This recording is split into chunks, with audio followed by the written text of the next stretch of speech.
आप तो CM UP के सीएम के शहर से हैं, तो योगी जी के बारे में बताओ कुछ। यहीं से शुरुआत हुई। अब चूंकि ये तो हम लोग बचपन से ही मतलब योगी जी के बारे में जानते हैं। हम लोग तो मतलब जब अब ये सीएम वर्तमान में बने, हम लोग तो तब से जानते हैं जब ये सांसद थे। तो मैंने पूरा बताया कि इस समुदाय से हैं, ऐसा ऐसा है प्रॉपर ये। फिर यहाँ से क्वेश्चन और प्रॉपर डिस्कशन वे में आगे बढ़ा। एक क्वेश्चन जो मुझे सबसे इनोवेटिव लगा था वो ये था, वही फ्लूट वाला। एक क्वेश्चन पूछा था कि आपके पास एक फ्लूट है, 3 ऑप्शंस हैं आपके पास। एक बच्चा है जो फ्लूट बनाया है, जिसने फ्लूट बनाया है। एक दूसरा बच्चा जिसको फ्लूट बजाने आता है, और एक तीसरा है जो बहुत गरीब है, जिसने आज तक कभी फ्लूट देखा ही नहीं है ना। तो तुमको फ्लूट एक व्यक्ति को देना है, तो तुम किसको दोगे? तो उन्होंने ये पूछा। तो मैम ने फिर से, जो मेंबर थे उन्होंने ये प्रश्न पूछा, तो मैम ने बीच में फिर से बोला, मैम ने बीच में टोक के बोला, देखो बेटा, ये प्रश्न का कोई एक आंसर हो ही नहीं सकता, इम्पॉसिबल है एक आंसर होना। तुमको जो भी डिसीजन लेना है तुमको प्रॉपर उसके तार्किक कारण देने होंगे। तो मैंने कहा कि मैं तो मेरिट के साथ जाऊंगा, क्योंकि भाई जिसको फ्लूट बजाने आता है उसको नहीं दूंगा तो फ्लूट वेस्ट हो जाएगा। रिसोर्स है, रिसोर्स वेस्ट नहीं करूंगा सर, मैं तो मेरिट के साथ जाऊंगा। हमारे बगल में गौरव है। गौरव, कल यूपीएससी का रिजल्ट आया, 226वीं रैंक हासिल की है। तीसरा या चौथा प्रयास था। अभी हमारे चैनल से बात करते हुए सारा विस्तृत जानकारी देंगे, लेकिन खुद आपको बता दें कि ये यूपीएससी की कोचिंग भी चलाते हैं और आने वाले भविष्य में ऐसे तमाम स्टूडेंट यूपीएससी के टॉपर इनके द्वारा और भी समाज को दिए जाएंगे। गौरव जी, सबसे पहले आपका स्वागत है। बहुत बहुत आभार सर, जय हिंद। आपको कैसा लग रहा है, आप एक अच्छी सफलता हासिल की है यूपीएससी में? सर ऐसा लग रहा है कि मतलब कई कुंटल का बोझ सिर पे से समाप्त हुआ है। और बार बार मतलब जैसे हम लोग, जैसे अभी कोचिंग जैसा कि आपने बताया हम लोग चलाते हैं, तो लोग भी ये कई बार आलोचना का मुद्दा उठाते थे कि खुद नहीं सेलेक्ट है तो कोचिंग पढ़ा रहे हैं। जबकि इस बार बहुत सारे एसडीएम और डीएसपी हमारे मतलब यूपीएससी हिंदी से आए हैं, उन्होंने खुद से ही एक्सेप्ट किया है। तो ये भी अब लग रहा है कि यार ये तो थोड़ा और पॉजिटिव हो गया। कितना प्रयास करने के बाद ये सफलता हासिल हुई है? 4 प्रयास था, जिसमें पिछले 2 प्रयास में इंटरव्यू कॉल आई थी। ये चौथा था जिसमें फाइनल सिलेक्शन हो गया। ऐसा भी कभी लगा होगा कि अब छोड़ देना चाहिए, अब लग रहा है नहीं होगा, निराशाएं भी हो रही होंगी मन में?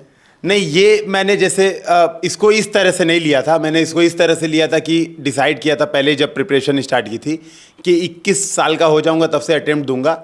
6 अटेम्प्ट जल्द से जल्द खत्म करूंगा, मतलब बचाऊंगा नहीं कि 30-32 तक बचा के ले जाना है, और नहीं होगा तो फिर कुछ दूसरा स्टार्ट कर दूंगा। तो बचपन से ही, पढ़ाई के दौर से ही क्या बनने का दिल में लालसा था? देखिए, जब सबसे पहले तो ये सोचा था आईआईटीएन बनना है, तो आईआईटीएन बना।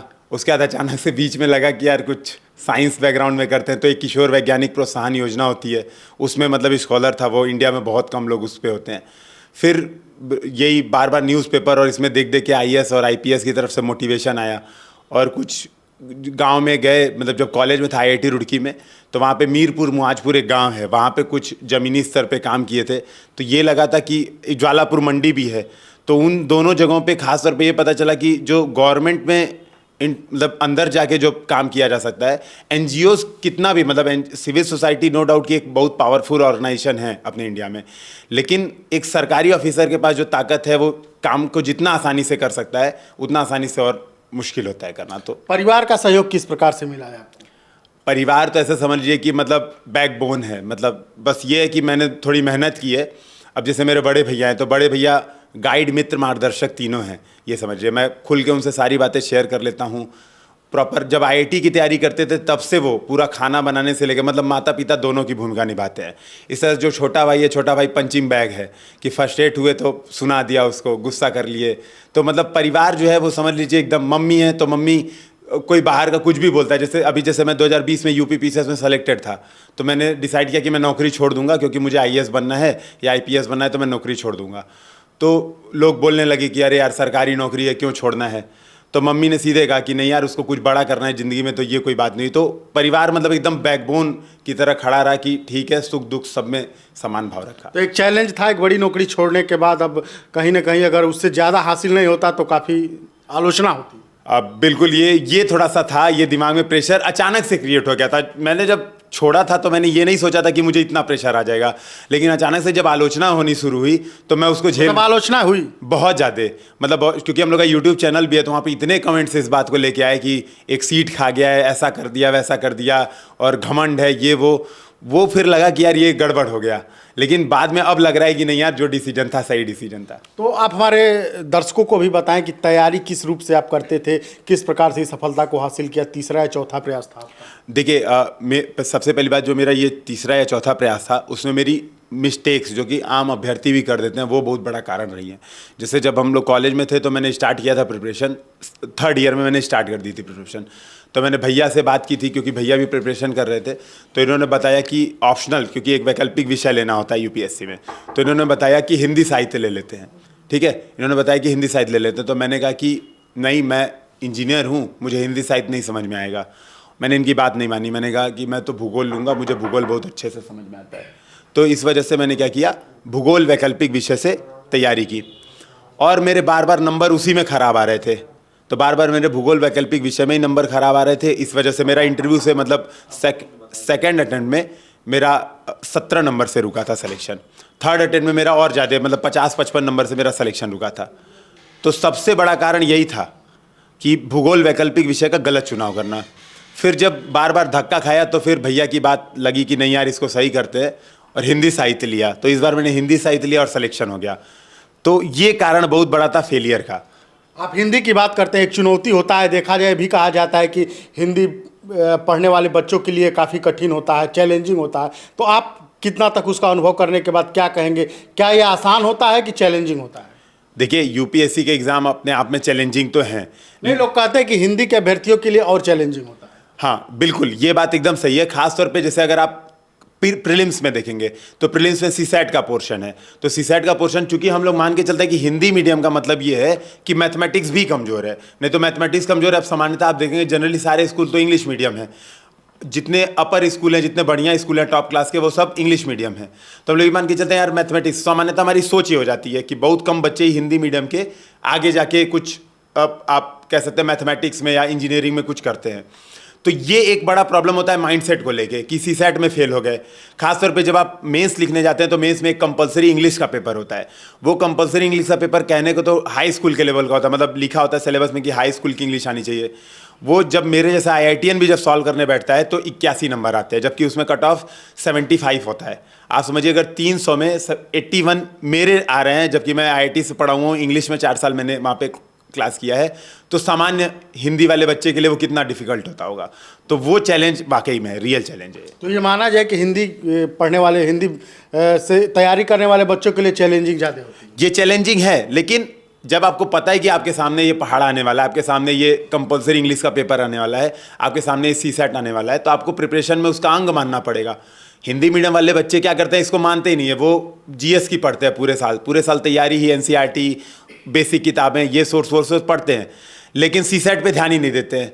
फिर जब मेंस लिखने जाते हैं तो इंग्लिश कंपलसरी पे ध्यान नहीं देते हैं, बच्चे फेल हो जाते हैं फिर।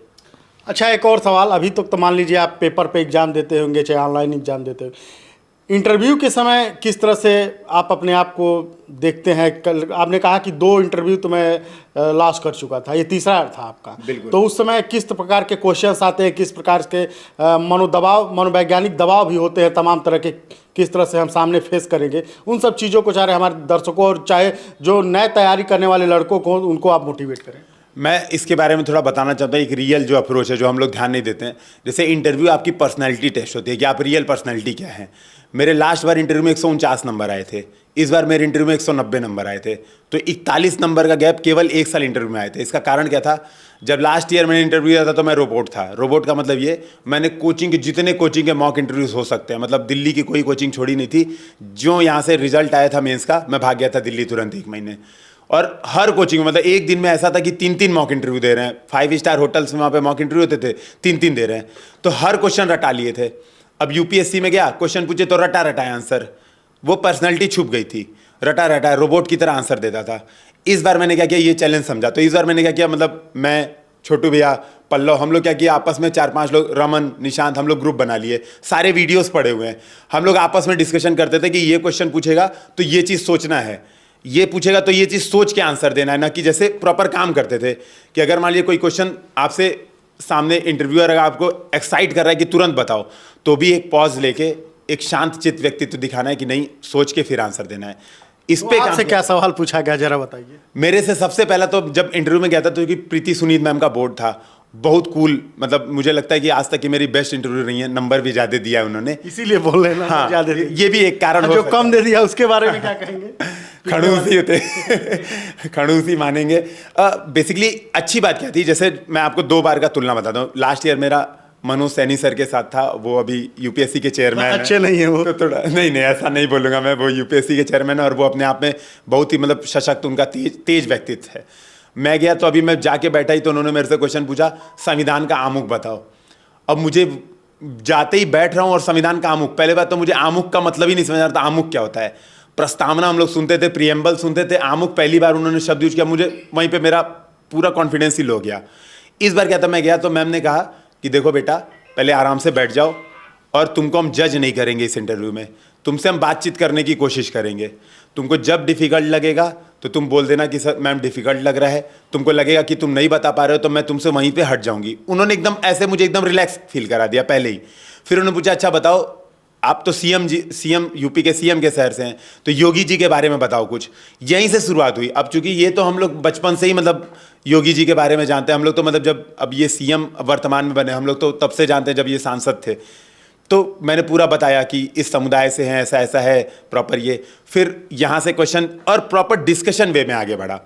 एक क्वेश्चन जो मुझे सबसे इनोवेटिव लगा था वो ये था, वही फ्लूट वाला। एक क्वेश्चन पूछा था कि आपके पास एक फ्लूट है, 3 ऑप्शंस हैं आपके पास। एक बच्चा है जो फ्लूट बनाया है, जिसने फ्लूट बनाया है, एक दूसरा बच्चा जिसको फ्लूट बजाने आता है, और एक तीसरा है जो बहुत गरीब है जिसने आज तक कभी फ्लूट देखा ही नहीं है ना।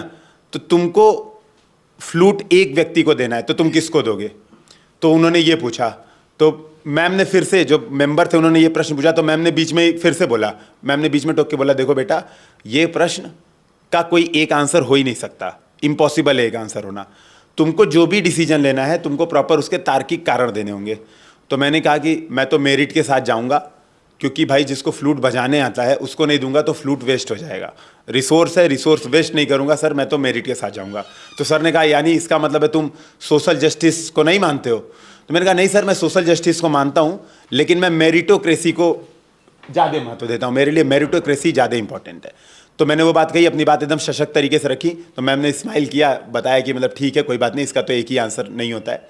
और डेंगू के बारे में प्रश्न था उत्तर प्रदेश के, खास तौर पे कि डेंगू कौन सा मच्छर होता है और मच्छर की खास बात क्या होती है। तो मैंने बताया कि वो खुले अंगों पे काटता है। तो हंसने लगी कि वो तो सारे मच्छर खुले अंगों पे काटते हैं। तो फिर उन्होंने सामने से बता दिया, वो मुझे नहीं पता था। देखिए बोर्ड कितना रिलैक्स है। उन्होंने सामने से बोला कि ये मच्छर इस हाइट से ज़्यादा नहीं उड़ पाते हैं, ये इसकी खास बात होती है, और शाम के समय काटते हैं। ये तो मैंने मतलब बताया था कि शाम के मतलब दोपहर से पहले काटते हैं, शाम से पहले काटते हैं, रात में नहीं काटते हैं। अदर मच्छर रात में काटते हैं। तो ये एकदम नॉर्मल जो होता है हंसी मजाक वाला डिस्कशन वाला इंटरव्यू चला था, तो मज़ा आया था इस बार। तो आप यूपीएससी की तैयारी भी करवाते हैं, आपको नहीं लगता है जैसे एक धारणाएं होती हैं कि लोग दिल्ली चले जाते हैं, मुंबई चले जाते हैं, बेंगलोर चले जाते हैं, आप गोरखपुर शहर में ही रह के तैयारी किए हैं, तो कितना मतलब आपको नहीं लगता है कि अब वो ये धारणाएं खत्म हो रही है, घर पे भी लोग, छोटे शहरों में भी लोग तैयारी करके और आगे बढ़ सकते हैं? मुझे याद है कि जब मैं अभी तैयारी स्टार्ट किया था तो इसी कॉलोनी से एक सिलेक्शन हुआ था 110 रैंक पे, मुझे उनका नाम एग्जैक्ट नहीं याद है। तो उन्होंने भी यही बात कही थी कि मैंने तो घर पे रह के तैयारी की है, दिल्ली जाने का मेरे पास रिसोर्स ही नहीं था। इवन मैंने IIT JEE की तैयारी भी गोरखपुर से की है। गोरखपुर से तो बेस्ट शहर है ही नहीं, मतलब खास तौर पे मतलब मैं गोरखपुर के बारे में बता रहा हूँ। अभी इंटरनेट सोशल मीडिया का ज़माना है। अगर आपके अंदर अपना माइंडसेट और गोल क्लियर है, आपके अंदर अनुशासन है, सबसे बड़ी बात आपके अंदर अनुशासन है, तो आपको कहीं जाने की ज़रूरत नहीं है। अगर एक रूम आपको मिल जाता है जिसमें इंटरनेट कनेक्टिविटी हो, एक आप पास स्मार्टफोन या टैबलेट हो, आजकल तो तैयारी के लिए आपको कहीं पैसे वेस्ट करके दिल्ली विल्ली जाने की तो जरूरत ही नहीं। इवन हम लोग तो कोचिंग भी पढ़ाते हैं, फिर भी हम लोग कहते हैं यार हम लोग की कोचिंग भी मत ज्वाइन करो। अगर तुम्हारे पास इंटरनेट कनेक्टिविटी है तो पूरी चीज़ तो फ्री में है, बस उसमें से तुमको सेलेक्ट करना है कि ये मेरे काम की चीज़ है, बस इसके लिए क्यों पैसे वेस्ट करने। ये कोचिंग का आइडिया आपके दिमाग में कब आया? आप कोचिंग भी तैयारी भी करवाते हैं, आपने बताया कि कई सारे बच्चे आपके कोचिंग से सेलेक्ट हुए हैं। कहा जाता है ना आवश्यकता आविष्कार की जननी है, मजबूरी थी। मजबूरी ये थी कि 2018 में जब कॉलेज से पास आउट हुआ था तो प्लेसमेंट लिया नहीं मैंने, जबकि मेरी ग्रेड बहुत अच्छी थी कॉलेज में, तो मैंने प्लेसमेंट नहीं लिया। तो अब मुझे पैसे कमाने थे और UPSC में रिजल्ट आ नहीं रहा था, तो मुझे लगा यार क्या करूँगा। तो मैंने कहा एक यूट्यूब चैनल बनाते हैं, यहाँ पे कुछ स्टार्ट करते हैं, देखते हैं क्या आगे जाएगा। वो यूट्यूब चैनल स्टार्ट किया, पहले इसका नाम था UPSC हिंदी विद गौरव। यहाँ से ऐसे डिस्कशन स्टार्ट किया, फिर बड़े भैया सब लोग मतलब जो लोग साथ में तैयारी कर रहे थे आ गए, निशांत, रमन, ये लोग आगे कि यार इसको एक प्रॉपर एक ऑर्गेनाइजेशन बनाते हैं और इसमें चीज़ें थोड़ा सा जो बच्चों की गड़बड़ी है, जो हम लोग गड़बड़ी कर रहे हैं, वो बताते हैं कि ये दूर करेंगे। तो वो मजबूरी में शुरू हुआ प्रयास, फिर बच्चे जुड़ते गए तो लोगों के सिलेक्शन भी हो गए। मतलब पीसीएस में 2019 पीसीएस में सिलेक्शन हो गया, 20 में सिलेक्शन हो गया। फिर लोगों ने कहा नहीं सर ये भी हमें गाइडेंस दीजिए, ये भी गाइड। तो वो उसके बाद डिमांड सामने से स्टार्ट हुई और धीरे धीरे ये कोचिंग का रूप ले ली। एक और सवाल है आपसे इंटरव्यू से रिलेटेड। तमाम यूट्यूब पे फिर देखते होंगे आप, तमाम ऐसे वीडियोस आते हैं जो नहीं होता है कि इंटरव्यू में जाता है कोई पेन गिरा देता है, तमाम ऐसी धारणाएं हैं, लोग कहते हैं। क्या ये सब चीज़ें मतलब गलत की धारणाएं हैं या ऐसा कुछ देखने को मिलता है? देखिए मतलब मैंने 3 बार इंटरव्यू दिया यूपीएससी का, 2 बार यूपी पीसीएस का इंटरव्यू दिया है। मेरे साथ अभी तक एक भी बार ऐसा एक्सपीरियंस नहीं रहा। तो 5 बार में एक भी एक्सपीरियंस ऐसा नहीं रहा। इसका मतलब है कि ये थोड़ा सा बढ़ा चढ़ा के बताई गई धारणा है। खासतौर पे वहाँ पे आपका नो डाउट कि कई बार कॉमन सेंस चेक करते हैं, तो उसमें आपकी बहुत हेल्प करते हैं वो। ऐसा मतलब कोई आपको, क्योंकि आपका ये जैसे ये कॉरपोरेट्स का इंटरव्यू नहीं है।